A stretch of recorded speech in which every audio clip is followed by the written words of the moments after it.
저는 최사묵이라고 합니다. 정신과 전문이고요. 전에는 주로 대학에서 근무하고 또 환자분들 치료하고 연구하고 논문 쓰고 이런 일 하다가 이제 개업을 한 지가 한 7년 정도 됐습니다. 제 환자분들 중에는 많이 들어본 질환들, 여러분 우울증, 불안장애, 공황장애, 뭐 강박증 이런 분들도 많이 계시지만 특히 이제 도박 중독 그리고 도박 중독 중에서도 또 주식 중독으로 오신 분들이 꽤 많고요. 제가 이제 전문의 초창기부터 이제 중독 학회에서 일도 하고 또 저널 비헤이비얼 어딕션이라고 하는 이 저널의 이제 편집위원으로 활동을 하면서 이제 중독에 계속 관심을 가지고 있었는데 특히 최근에 이제 주식 문제로 또 코인이나 이런 투자 관련해서 여러 가지 어려움을 가지고 오시는 분들이 꽤 많았습니다. 그래서 이번 기회에 이런 것들을 좀 정리해보자 이런 생각을 하게 됐고요. 여러분 어쨌든 여기 초대해 주셔서 감사합니다. 아닙니다. 바쁜 시간 내서 와주셔서 감사드립니다. 그러면은 이번에 이제 주식은 쉽니다라는 책을 쓰셨습니다. 이 책은 이렇게 세상에 어떻게 나오게 된 건가요? 근데 사실은 제가 이 책을 냈다, 주식은 쉽니다라는 책을 냈다고 친구들한테 얘기를 하니까 야, 그 책에 무슨 대박의 비밀이 있을까? 이렇게 물어보더라고요. 대박의 비밀은 없는데 말씀드린 대로 제가 직업적으로 이 도박 문제 또 주식 중독 문제로 오신 분들 많이 만나면서 이분들이 처음에 들어올 때 하고 또 이 과정 그리고 심각한 상황이 올 때 여러 가지 상황들이나 조건들은 다른데 공통점들이 참 많습니다. 예, 그런 부분들을 좀 정신과 의사로서의 좀 정리할 필요가 있겠다 그런 생각을 좀 하게 됐는데 이분들이 경제적으로만 어려운 게 아니라 모든 인간 관계가 어려워지고 직업적으로 어려워지고 심지어는 법적인 문제도 생기고 이런 상황에 도달할 때까지 도대체 어떤 일이 벌어졌을까? 어떤 과정으로 이런 문제가 생겼을까? 네. 어떤 투자의 어떤 경제학적인 관점보다는 이제 심리학이나 또 행동 경제학이나 또 정신의학적 관점에서 좀 풀어보자라는 생각을 하게 됐고요. 사실은 그 주식시장, 투자, 이거는 자본주의 꽃이죠.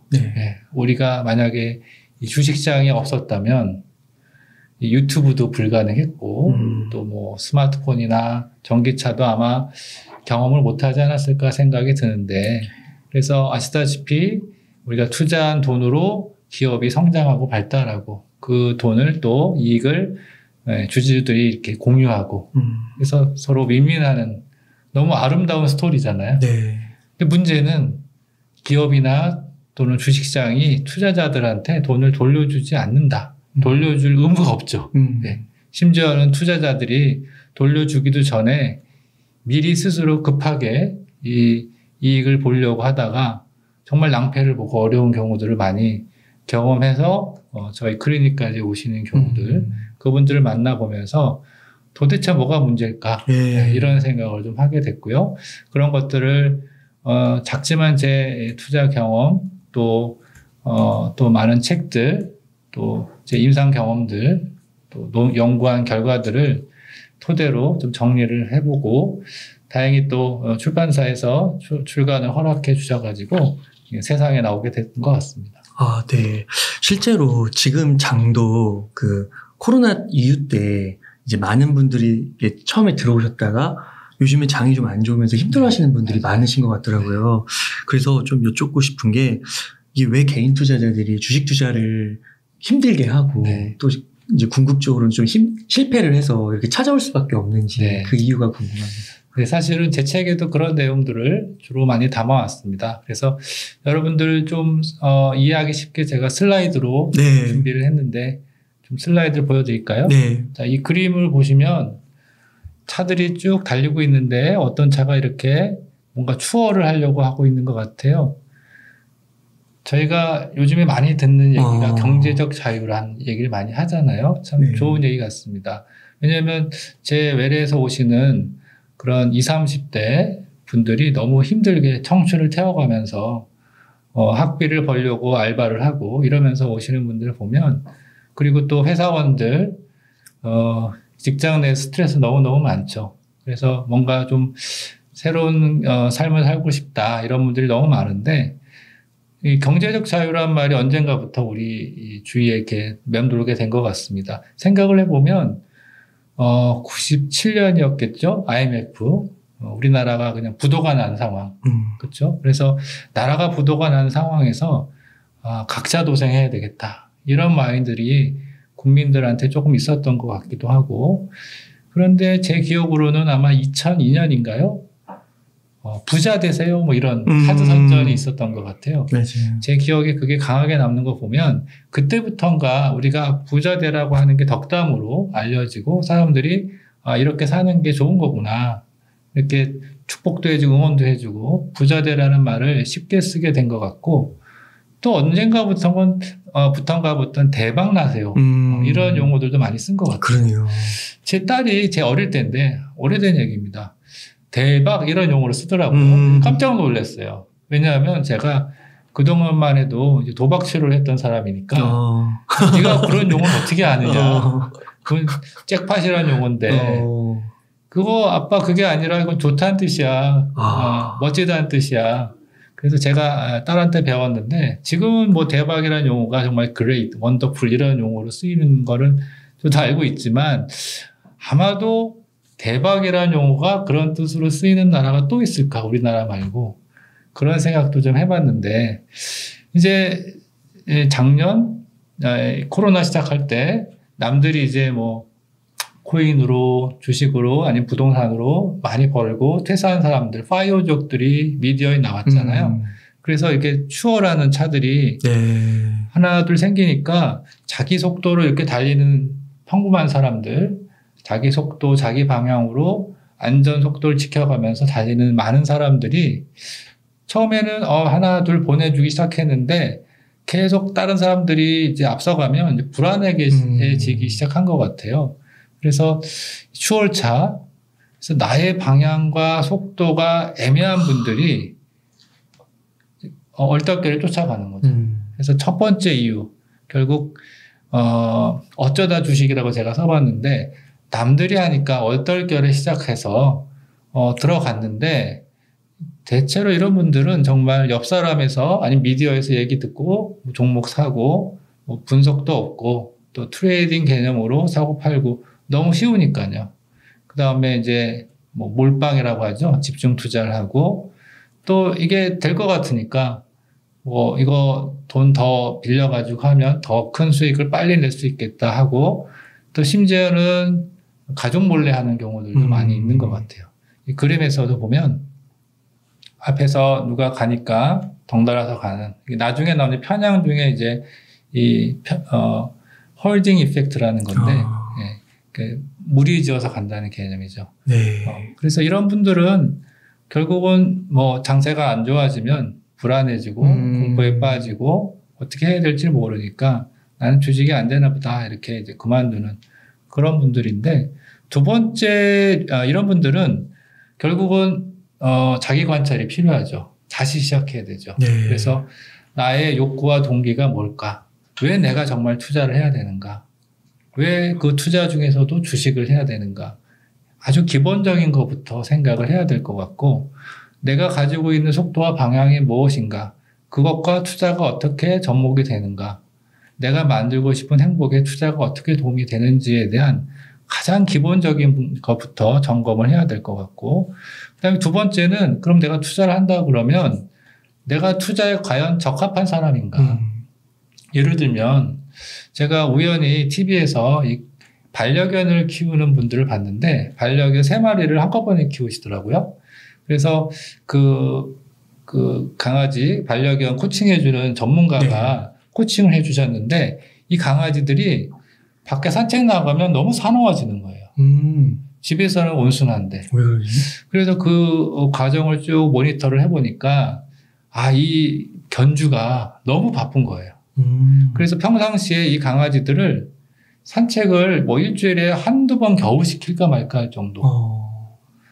그 얘기를 듣고 그 코칭하시는 전문가분이 따끔하게 얘기하시더라고요. 견주분이 강아지 사랑하고 너무 좋은데 지금 환경적으로 강아지를 케어할 수 없는 그런 상황이라면 안 기르는 게 맞다. 환경이 뒷받침돼야 된다. 맞는 말 같아요. 정말 내가 투자에 적합한다고 한다면 내가 일하는데 방해가 되지 않고 도움이 되는지 그런 걸 살펴봐야 되고 내가 가용할 수 있는 시간이 얼마나 쓸 수 있고 내가 가진 돈, 투자할 수 있는 돈이 얼마나 있는지 이런 것들을 종합적으로 판단해야지 앞에 누가 한다 그래서 따라가는 건 패망의 길이다 이런 생각이 들고 두 번째 이제 성격 얘기를 나중에 할 텐데 결국 내가 투자하는데 여러 가지 심리적인 변화들이 생길 때 내가 과연 감당할 수 있는가 그 보통 이제 리스크에 대한 얘기겠죠. 리스크에 대해서 이 변동성에 대해서 내 심리적으로 안정감을 유지할 수 있는 그런 패턴을 가지고 있는가 이런 부분들 또 특히 이제 20, 30대 젊은 친구분들 이 젊은 분들이 내가 너무 늦다 요즘에 뭐 금수저 뭐 흑수저 얘기도 계속 나오지만 출발이 너무 늦고 이거 따라가려면 좀 무리를 하더라도 따라가야 된다 이런 얘기들이 있잖아요. 그렇지만 투자라는 게 결국 최소한의 돈이나 시간이 있어야 되는 거고 그렇다면 성장이 먼저가 아닌가. 이분들이 자기 일에 어느 정도 성과를 내고 자기 자신이 성장할 수 있는 뒷받침을 통해서 계속 투자할 수 있는 그런 소스들을 스스로 장만하는 게 우선인 것 같은데 그런 부분에 대한 고민들이 필요하겠다. 그다음에 이제 두 번째는 첫 번째는 남 따라가는 경우였죠. 두 번째는 요즘에 이제 미디어들 특히 유튜브나 다양한 미디어에서 공부를 많이 시켜주죠. 좋은 콘텐츠들이 많은 것 같아요. 경제적으로 또 세상 돌아가는 일들. 그래서 공부를 진짜 열심히 하는 분들이 옛날보다 많이 늘어난 것 같습니다. 근데 문제는 이 포탈이나 유튜브나 종목 토론실, 리디망에서 정보를 듣는 것을 공부라고 생각하시는 것 같아요. 우리 학생들도 보면 인강 열심히 듣고 공부 다 했다. 근데 사실은 학습이라고 할 때 그거는 학이죠. 습의 과정이 필요하잖아요. 내가 스스로 다시 생각해보고 나만의 이 공부로 녹아들어야 그게 내 지식이 되고 또 남을 가르칠 수 있는 그런 수준이 될 텐데 그냥 듣고 아 그거야 라고 바로 행동으로 표현하는 이런 분들의 특징은 항상 질문이 똑같아요. 올라요? 내려요? 뭐 사요? 언제 팔아요? 언제 사야 돼요? 여기에만 관심이 있고 그러다 보니까 실제로 자기가 이 투자를 하는데 성장하지 못하는 분들이 많은 것 같습니다. 이런 분들은 제 생각에는 투자 철학과 전략이 좀 필요한 게 아닌가. 이 투자 철학이라고 그러면 여러 가지 정의가 있을 텐데 아마 그 밸류에이션의 대가 다모다란 교수 이런 분들이 정의한 거를 제가 차용을 하면 투자 철학이란 시장이 어떤 식으로 작동하는지 그리고 거기서 개인이 어떻게 실수를 해서 이익을 낼 수 있고 얻을 수 있는지 거기에 대한 자기만의 어떤 개념이라고 설명한다면 이 주식시장이 어떻게 작동하는지 그리고 거기서 내가 투자해서 수익이 생길 수 있다는 근거가 뭔지에 대한 자기만의 철학이 필요한 거죠. 그런 것들이 확립되어 나가는 과정이 필요하고 두 번째는 그걸 바탕으로 전략이 필요한데 전략은 이 다모다란 교수가 굉장히 많은 전략들을 나열하면서 설명하고 있는데 역사적으로 다 봤을 때 지속적으로 우세한 전략은 없는 것 같다. 다 어떤 특징들이 있고 장단점이 있을 뿐이다. 결국은 자기만의 가설을 세우고 판단하고 그것들이 결국 경험적 학습이나 성장을 통해서 계속 피드백 루트를 통해서 성장할 수 있는가. 그렇다면 그것은 좋은 전략이 될 수 있다. 그래서 자기만의 전략들을 계속 실습해보고 경험해보고 실패를 통해서 성공을 통해서 학습해 나가고 지속적인 투자를 하기 위해서 그런 성장을 같이 하는 그런 전략이 필요하겠다. 이런 생각을 하게 됐습니다. 네. 자, 우리 효율적 시장 가설 많이 이제 들어보셨을 겁니다. 예를 들어서 뭐 정보가 이제 효율성의 대표적인 거죠. 그래서 이 실제 우리가 어떤 주가에 영향을 미친 정보가 이미 다 많이 알려져서 이게 합리적으로 반영이 되기 때문에 근데 실제는 뭐냐? 투자자의 실수가 결국 초과 수익을 만든다는 개념이죠. 예를 들어서 한 기업의 가치가 현재 10,000원인데 신제품 생산이 됐을 때 가치가 12,000원이다. 이렇게 정해져 있다면 남들이 그러면은 어떤 사람들은 11,000원에 파는 사람도 있고 또 13,000원에 사는 사람도 있고 그건 실수를 한 거죠. 네. 결국 현실은 이 효율적 시장 가설에 맞지 않고 결국에는 이런 실수를 통해서 누군가는 시장 평균의 초과 수익을 얻는데 과연 내가 실수를 하지 않고 남들이 실수할 수 있다라고 하는 근거는 뭔가 네. 여기에 대한 자기만의 철학이 필요한 것 같고 또 이제 많이 알려져 있는 이제 복잡계 이론이 있죠.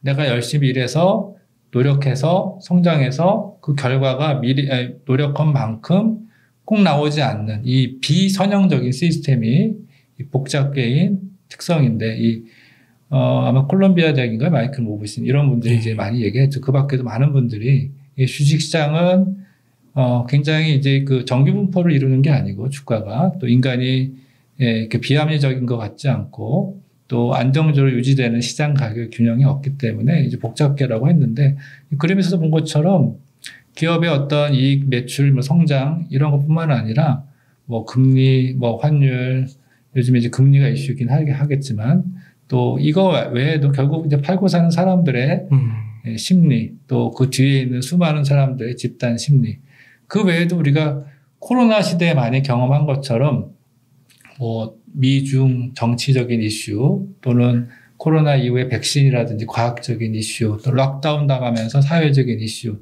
이런 것들이 결국은 다 기업의 가치에 영향을 주긴 하지만 또 주가에 직접적으로 영향을 주는 아주 복잡한 시스템 여기에 빠져 있는 게 운이죠. 사실 우리가 통제할 수 없는 그런 것까지 이제 이 주가에 영향을 주기 때문에 굉장히 어려운 뭔가를 예측하기가 상당히 어려운 그래서 우리가 이런 기본적인 주식시장에 대한 개념들을 가지고 전략을 짜야 되지 않을까 이런 생각을 하게 되고요. 제가 첫 번째, 두 번째 이유를 말씀드렸는데 사실 제 책의 제일 많은 부분들은 이제 세 번째입니다. 인간이 가지고 있는 이제 투자에 관련돼서 근본적인 한계가 있다. 근본적.